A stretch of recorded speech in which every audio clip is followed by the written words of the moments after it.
Assalamualaikum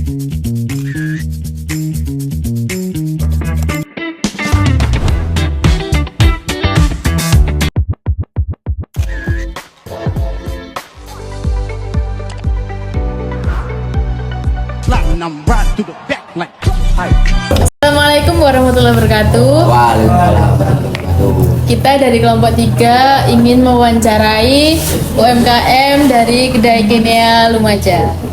Dan kita mewawancarai kakaknya sebagai apa? Kalau boleh Salah tahu? satu karyawan dari Kedai Kinea sendiri.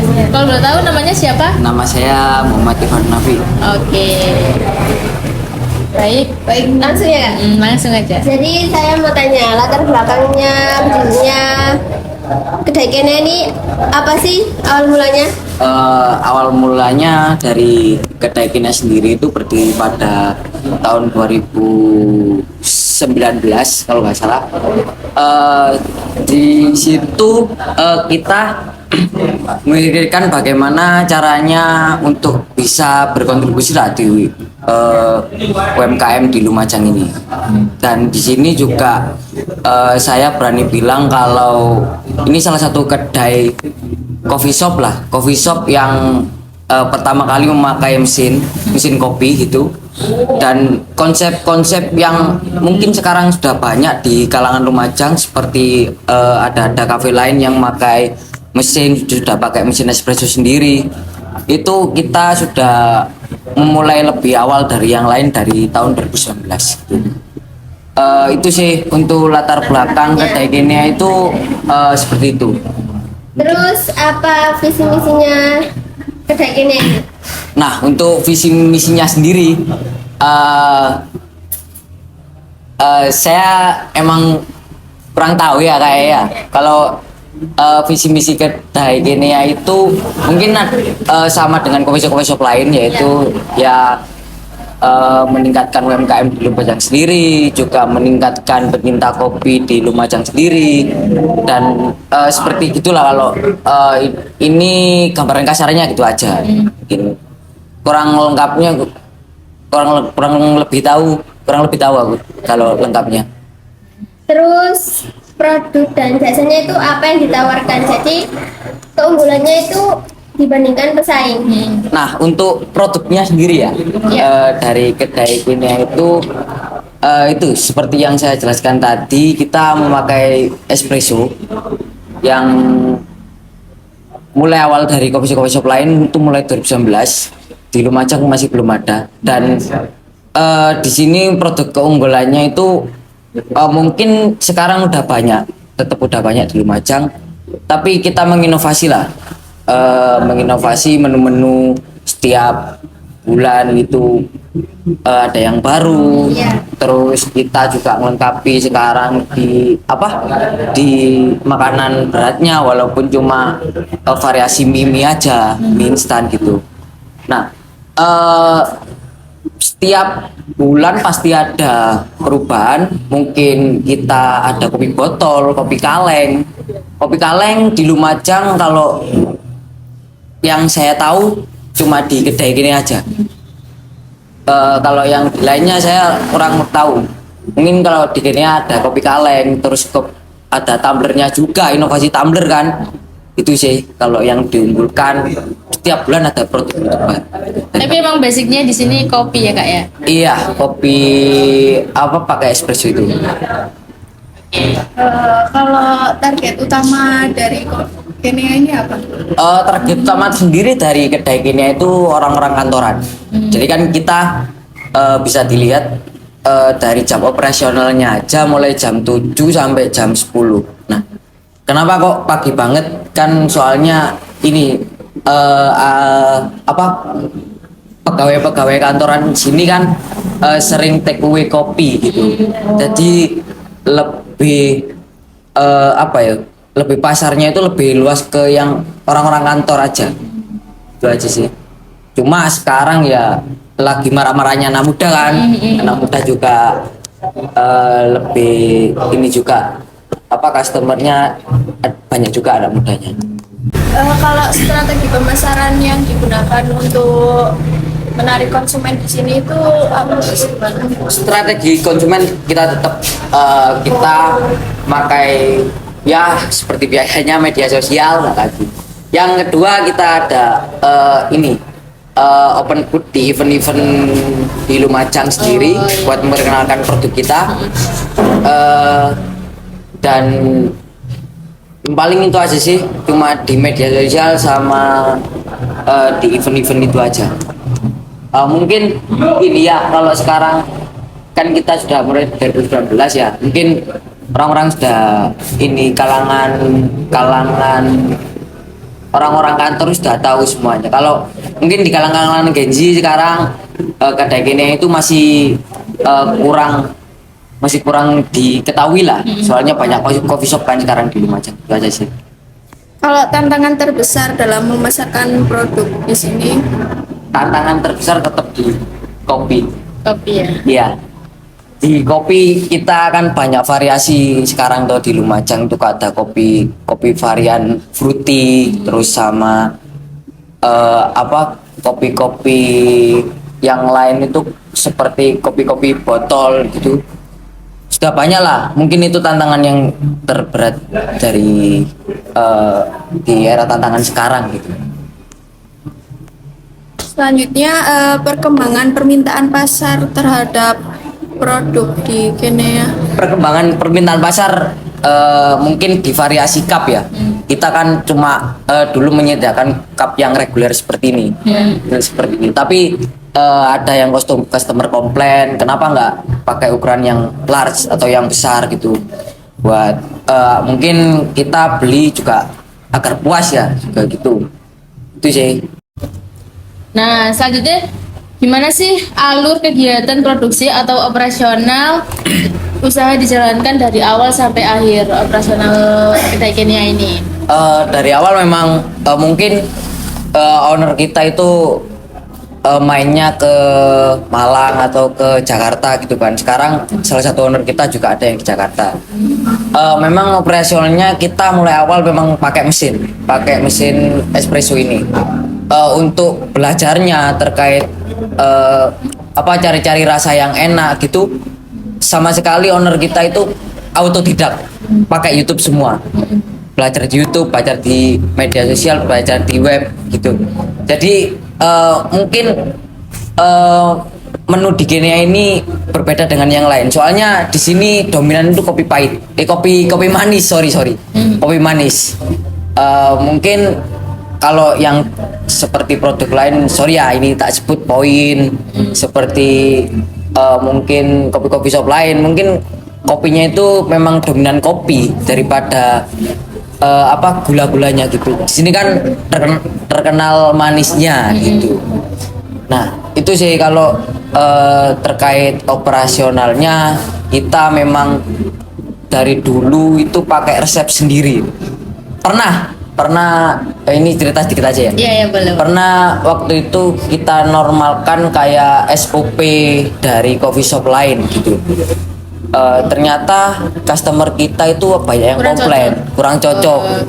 Dan akhirnya kita dari ownernya sendiri ada sikap, ya wis kita pakai resep kita sendiri aja wis, gak usah SOP ngikut SOP yang lain gitu. Bener. Nah itu sih mungkin. Kalau boleh tahu jam operasionalnya dari jam berapa sampai jam berapa? Jam 7 sampai jam 10 malam gitu. Malam, ya. Nah terus sumber daya apa aja yang dibutuhin waktu menjalankan usaha ini? Kayak contohnya misalnya tenaga kerja, terus bahan baku sama peralatan itu apa yang dibutuhin dari itu, Mas? Nah mungkin sumber daya ya. Sumber dayanya kita ya mungkin yang terutama memang dari si ownernya sendiri juga menghandle terkait operasional yang ada di kedai Kenya juga. Nggak melulu tentang kepala toko, cuma ada kepala tokonya yang teman saya ini, cuma nggak melulu tentang dia, juga dibantu terkait operasional sendiri. Kita ya juga butuh kopi, bahan-bahan seperti powder, seperti simple sirup-sirup gitu, dan juga pastinya ya juga kopi. Banyak yang mungkin bisa disebutkan satu-satu juga banyak Kak. Ada lagi? Terus seberapa besar pengaruh lokasi usaha terhadap kelancaran kegiatan operasional? Nah, terkait lokasi usaha Ya, ini. lokasi Terkait usaha. lokasi usaha ini juga strategis sekali. Sangat strategis ya. Dekat kota, Betul. dekat alun-alun Alun-alun. juga, nggak jauh dari alun cuma berapa meter? 10 meter? 10 meter paling. Iya, Iya. di pusat kota Iya lah. sih. Cuma ini bisa dibilang strategis sekali. Sangat sangat strategis ya. Terus masalah atau hambatan apa yang paling sering muncul? Hambatan yang sering muncul, mungkin ini ya terkait parkir mungkin. Parkir ya, iya. Kurang memadai lah menurut Iya saya. sih emang.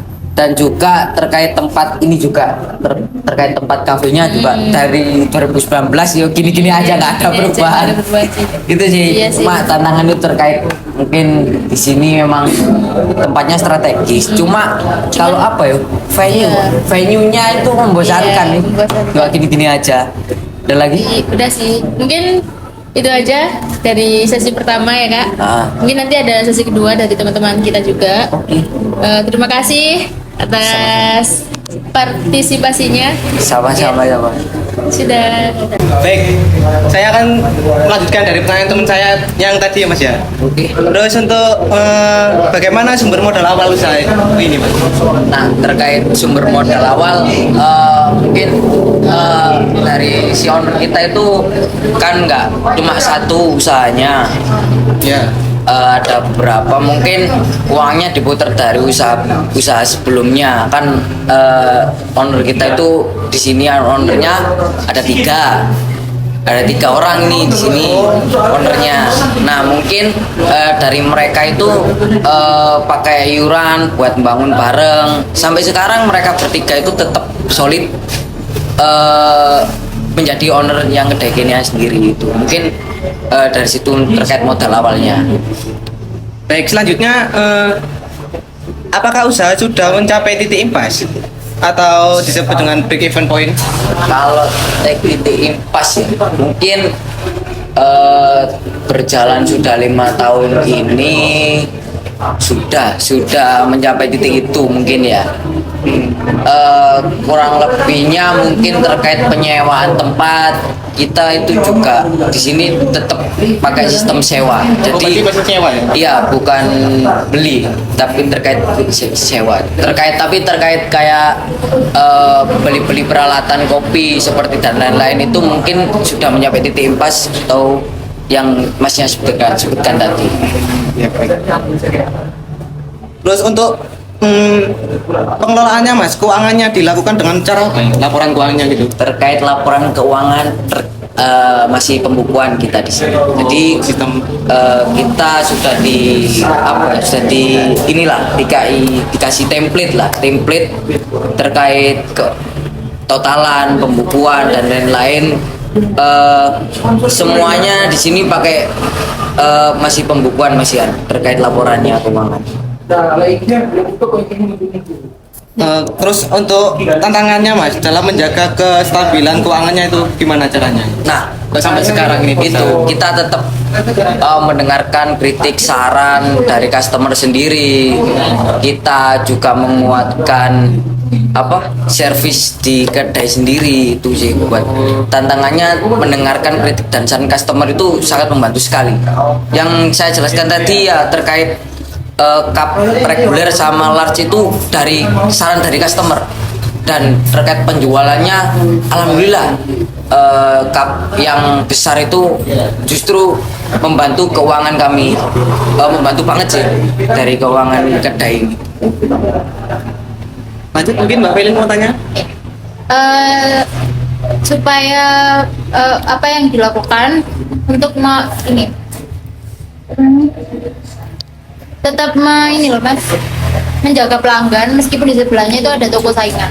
Nah, memang berat ya, tapi kita tetap dari seperti saya karyawan sini tetap menjaga hubungan emosional terkait customer.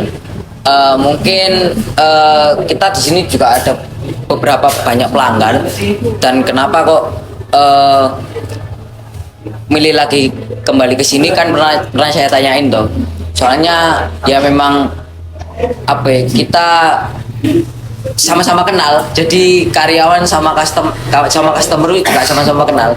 Mungkin dari menjaga hubungan emosional itu ya, terkait mungkin kalau bicara soal kopi kita layani, terkait servis mungkin butuh kursi apa-apa kita siapin. Mungkin di sini juga bisa kadang nail art gitu, Ya. gitu pakai listrik sini ya aman-aman aja. Membawa makanan dari luar juga aman-aman aja. Terus bagaimana cara toko menyiasati keadaan saat masyarakat sedang jarang kesini karena kondisi ekonomi? Nah itu sih sulit itu ya Pak. Tapi ya kita tetap kan harga sekarang naik semua ya, Iya. bahan-bahan pokok naik. Kita di sini tetap pakai harga itu, memakai harga yang normal lah. Nggak, di sini tetap harganya nggak naik sama sekali. Soalnya kenapa? Kita kan kalau naikin harga nanti customer bisa ngopi seminggu 2 kali atau seminggu cuma 1 kali, yang dari sebelumnya harga sebelumnya itu customer bisa ngopi itu berhari-hari itu di sini.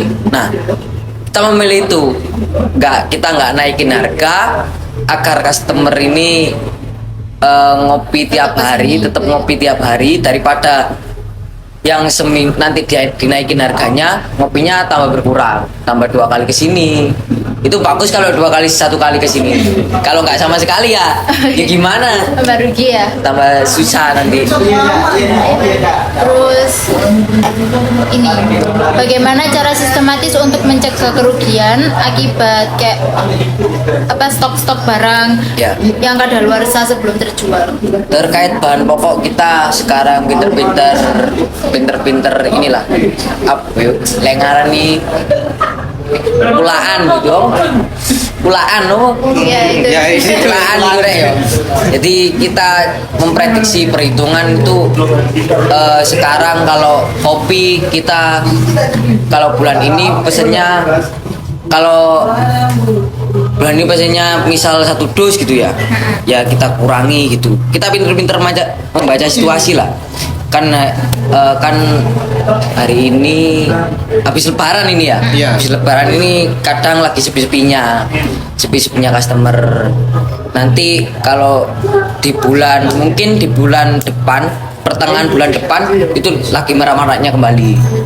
Orang-orang lagi ramai ngopi, soalnya kan hari raya Kurban itu ya. Iya. Nah itu sih pinter-pinter membaca situasi lah dalam stok bahan baku ini agar nggak rugi tadi. Ada lagi? Baik Mas, menurut Masnya ini kan ya berjalan berapa tahun ini Mas kafenya? 5 tahun. 5 tahun ya. Mungkin apakah usaha ini layak untuk dikembangkan lebih besar menurut Masnya? Pasti sih, pasti. Kita kan juga ada mungkin dari coffee shop yang baru-baru di sini seperti Ciao, seperti Kenait. Menurut saya ini layak dikembangkan. Karena terkait tempat juga sangat strategis sekali, dan terkait mungkin suasana juga itu bagus sekali. Menurut saya ini layak dikembangkan. Untuk kedepannya nih mungkin ada rencana untuk dikembangkan mungkin Mas? Terkait kedepannya ya pasti ada lah. Mungkin terkait servis tempat duduk kan ini dari tahun 2019 ya tetap gini-gini aja. Mungkin butuh sedikit nuansa baru. sedikit hiasan lah, mungkin warna baru atau konsep baru mungkin ya. Terus jika ada investor yang ingin bekerja sama Mas, sini apa terbuka? Terbuka sekali karena dulu sempat ada kayak investor ke sini, tapi nggak jadi kerjasama karena beliaunya yang investornya ini sibuk. Soalnya asisten Anang Hendra sang orang Jember loh, Anang itu. Anang Hermansyah. Nah itu investor ini asistennya, Iya. investor ke sini, tapi kita nggak jadi kerjasama karena mungkin beliaunya sibuk ya. Iya. Itu sih. Kita terbuka. Ada lagi Ya, yang ini ada yang mungkin kelewatan ya. Kayak legalitas Mas perizinannya di sini. perizinannya di sini Mungkin dari tahun 2019 terkait RT RW dan segala mungkin kelurahan juga sudah tahu kalau di sini ada coffee shop. Kita tetap bayar iuran apa ya, iuran lingkungan ya, setiap per bulannya. Kalau terkait aspek apa legalitasnya sudah ada di sini. Kalau legalitas yang resmi itu mungkin Ada legalitas yang resmi itu kurang tahu ya dari saya. Mungkin si ownernya juga sudah ada mungkin. Soalnya kan ya masa perjalanan sudah 5 tahun Iya, masa 5 nggak tahun. ada legalitasnya kan? Iya apa rek? kalau segi mengurus legalitas Mas, apakah susah? Sangat susah. Soalnya kan kita dari mungkin urutnya dari RT, RW ke Ya. kelurahan, setelah kelurahan ke kecamatan, nanti ke Kapolres gitu-gitu. Sangat yo agak susah juga sih kalau terkait perizinan dan legalitas gitu. Mungkin dari penutup pertanyaan ini ya, mungkin saya penasaran ke Masnya ini, apa pelajaran yang paling berharga selama menjalankan usaha ini Mas? Nah, saya karyawan yo. Ya apa rek? Mungkin pengalaman karyawannya Mas, Nah. paling berharga. Paling berharga ya juga mungkin apa ya? Yo sangat menyenangkan lah. Mungkin dapat ilmu baru ya di sini. Di coffee shop itu banyak relasi. Yo. Terkait budget ya, mungkin terkait budget kecil ya, tetapi terkait relasi kita banyak. Kita kan bisa kenal, mungkin kenal orang lain, siapa tahu mungkin yang sebelumnya belum kita kenal, kita di sini bisa kenal orang itu. Siapa tahu suatu saat nanti kita membutuhkan orang itu kan. Iya. Terkait relasi itu sih yang paling pengalaman berharga saya di sini, banyak relasi itu sih. Buat mungkin pesan-pesan buat teman-teman nih Mas, sarannya buat yang ingin buka usaha baru itu gimana? Itu saran teman-teman yang buka mikro kecil, usaha kecil, semangat ya. Mungkin Lumajang memang bukan kota yang sangat besar, mungkin bisa dikatakan Lumajang ini kota pensiun, tapi di sinilah kita lahir. Kembangkanlah kota kalian sendiri dan banyak-banyak sabar dan banyak-banyak riset terkait usaha kalian sendiri, dan lewati saja badainya dan tantangannya. Terima kasih. Ya, itu mungkin cuma itu aja yang saya tanyakan pada Mas siapa? Mas Irfan ya. Mas Irfan. Terima kasih ya Mas Irfan telah Iya. meluangkan waktunya untuk Siap. wawancara hari ini. Ya. Sekian Yes. dari kelompok 3. Jika ada salah kata mohon dimaafkan. Saya akhiri. Assalamualaikum warahmatullahi wabarakatuh. Waalaikumsalam warahmatullahi wabarakatuh. Waduh.